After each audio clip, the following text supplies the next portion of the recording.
Hello everyone, কেমন আছো তোমরা সবাই? আশা করছি সবাই খুব ভালো আছো। ৭,০০০ রিক্রুটমেন্টের একটা ভ্যাকেন্সি কিন্তু গ্রাম পঞ্চায়েত থেকে বেরিয়েছে। যেখানে জিএস, ম্যাথ, বেঙ্গলি এগুলো কিন্তু ইম্পোর্টেন্ট আছে। সো জিএস পার্টটা থেকে কিন্তু কোয়েশ্চেন আসার চান্স রয়েছে। তো এবার থেকে আমরা একটা সিরিজ কন্টিনিউ করছি। এটা শুধুমাত্র গ্রাম পঞ্চায়েত নয়, তার সঙ্গে, সঙ্গে অন্যান্য এক্সামের জন্যও তুমি এই ক্লাসটাকে কন্টিনিউ করতে পারো। তো এই ক্লাসে আমরা কিন্তু অনেক জিএস কোয়েশ্চেন কিন্তু ডিসকাস করব। এটা পর্ব 1 এইভাবে কিন্তু কন্টিনিউ হবে। ক্লাসগুলো ভালো লাগলে লাইক করে দিও, শেয়ার করে দিও সমস্ত বন্ধু-বান্ধবদের সঙ্গে। আর এখনো পর্যন্ত চ্যানেলটাতে যদি কানেক্ট না হয়ে থাকো তো মাস্ট কিন্তু সাবস্ক্রাইব করে নেবে। নাও প্রথম কোয়েশ্চেন দেখো, কোয়েশ্চেনটা কি বলছে? ভারত ছাড়ো প্রস্তাব এটা কোন অধিবেশনে গৃহীত হয়েছে? তো আমি বলে দিই, ভারত ছাড়ো প্রস্তাব যেটা সেটা বেসিক্যালি কিন্তু ওয়ার্ধা কংগ্রেস সেশনে কিন্তু এটা গৃহীত হয়েছে। 1942 তে কিন্তু জেনে রাখো, 1942 সালে কিন্তু ভারত ছাড়ো আন্দোলন কিন্তু হয়। এই ভারত ছাড়ো আন্দোলনে মেন প্রতিকৃত কিন্তু মনে রেখে দাও গান্ধীজি ছিল কিন্তু মেন প্রতিকৃত। ঠিক আছে?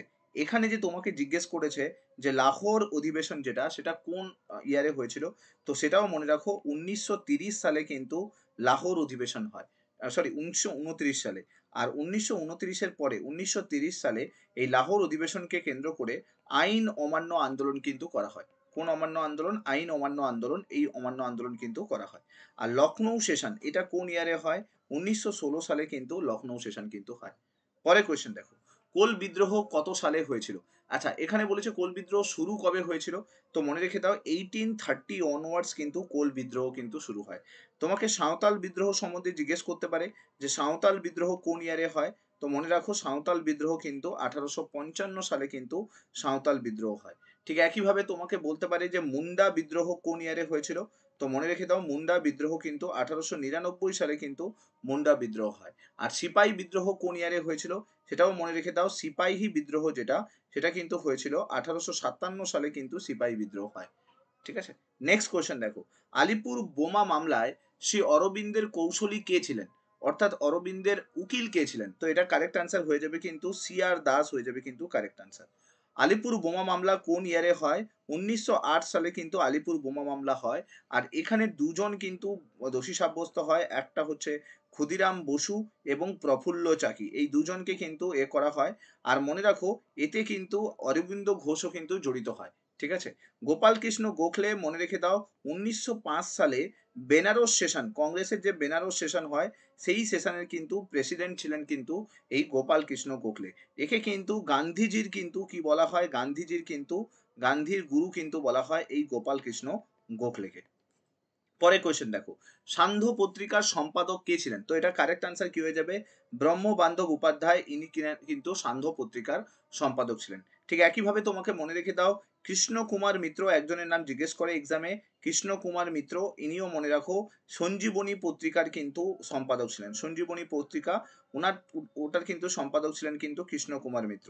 আর শিশির কুমার ঘোষ, শিশির কুমার ঘোষ মনে রেখে দাও, শিশির কুমার ঘোষ ছিলেন কিন্তু অমৃত বাজার পত্রিকার কিন্তু সম্পাদক। অমৃত বাজার, ঠিক আছে?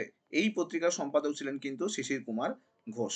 পরের কোশ্চেনে যাই, আদিনা মসজিদ এটা নির্মাণ কে করেছিলেন? তো কারেক্ট আনসার হয়ে যাবে কিন্তু মনে রেখে দাও সিকিন্দার শাহ কিন্তু আদিনা মসজিদ কিন্তু নির্মাণ করেন। তো এ হয়ে যাবে কিন্তু কারেক্ট আনসার। পরের কোশ্চেন দেখো, ম্যাঙ্গালোরের সন্ধি কত সালে হয়? তো আনসার হয়ে যাবে কিন্তু সি হয়ে যাবে কারেক্ট আনসার। ম্যাঙ্গালোরের সন্ধি কিন্তু 1784 সালে হয়। মনে রেখে দাও যদি তোমাকে এরকম অনেকগুলো সন্ধি সম্বন্ধে জিজ্ঞেস করতে পারে, তো মনে রাখো বেসিনের সন্ধি সেটা হয়েছিল কিন্তু 1802 সালে। ঠিক আছে? ম্যাঙ্গালোরের সন্ধি 1784 সালে। এলাহাবাদের সন্ধি, এলাহাবাদের সন্ধি এটা মনে রেখে দাও 1757 সালে কিন্তু এলাহাবাদের সন্ধি হয়। ঠিক আছে? 1757 সালে। এরকম অনেকগুলো সন্ধি কিন্তু এক্সামে জিজ্ঞেস করে। ঠিক আছে? তোমরা বলবে 1816 সালে কোন সন্ধি হয়েছিল? কমেন্টে কিন্তু জানাতে কিন্তু ভুলবে না। 1816 সালে কোন সন্ধি হয়?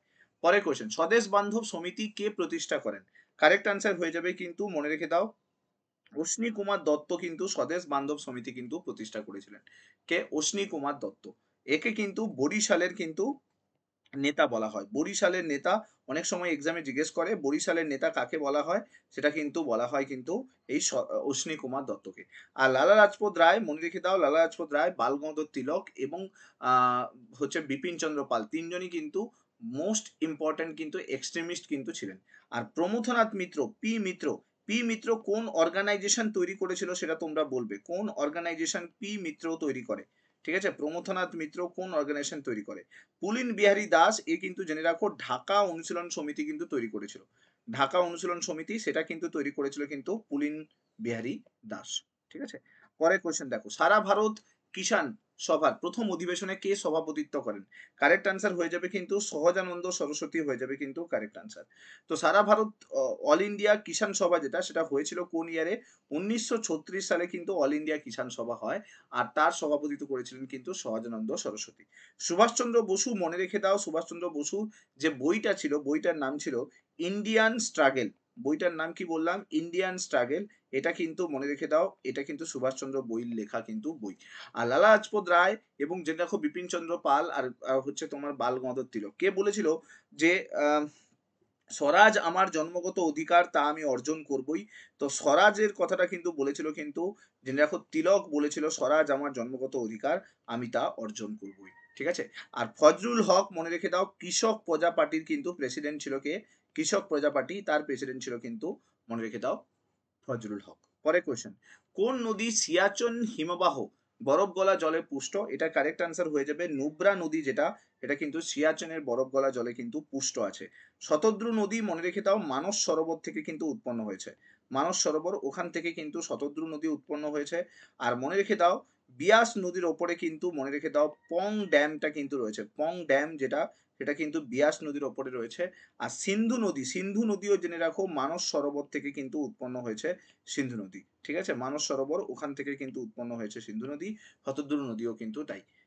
পরের কোয়েশ্চেন দেখো, নেক্সট, অমরকন্টক পাহাড়ে কোন নদীর উৎস রয়েছে? তো এটা কারেক্ট আনসার হয়ে যাবে অমরকন্টক পাহাড় থেকে কিন্তু জেনে রাখো নর্মদা নদী হবে। অপশনটা কিন্তু সি হয়ে যাবে কারেক্ট আনসার। তো অমরকন্টক থেকে কিন্তু নর্মদা নদীর কিন্তু উৎপন্ন হয়। জেনে রাখো অমরকন্টক নদী যেটা না সেটা অমরকন্টক পাহাড় যেটা, সেখান থেকে দুটো নদী দুদিকে বয়ে যায়। একটা পশ্চিম দিকে বয়ে আসে সেটা হচ্ছে নর্মদা নদী, আর একটা পূর্ব দিকে বয়ে যায় সেটা হচ্ছে কিন্তু জেনে রাখো সোন নদী। তো এই যে নদীর যে স্ট্রাকচার, এই নদীর স্ট্রাকচারকে বলা হয় রেডিয়াল প্যাটার্ন নদী। রেডিয়াল প্যাটার্ন নদী বলা হয়, রেডিয়াল স্ট্রাকচার বলা হয়, মনে রাখো। আর নর্মদা সোন পূর্ব দিকে এবং পশ্চিম দিকে দুটো নদী কিন্তু বয়ে গেছে। 10টা কোয়েশ্চেন আমি সলভ করিয়ে দিলাম তোমাদেরকে। আশা করছি এখান থেকে অনেক কিছু জানতে পারলে। এরকম শর্ট ভিডিওর মাধ্যমে তোমাদেরকে প্রত্যেক দিন একটা করে ভিডিও আসতে থাকবে। ভিডিওগুলো দেখতে থাকবে, সামনের এক্সামগুলোর জন্য অনেক বেশি ভ্যালুয়েবল হবে। ভালো থেকো, সাবধানে থেকো, সুস্থ থাকো। ভিডিওটা শেয়ার করতে কিন্তু ভুলো না। Till then, bye bye.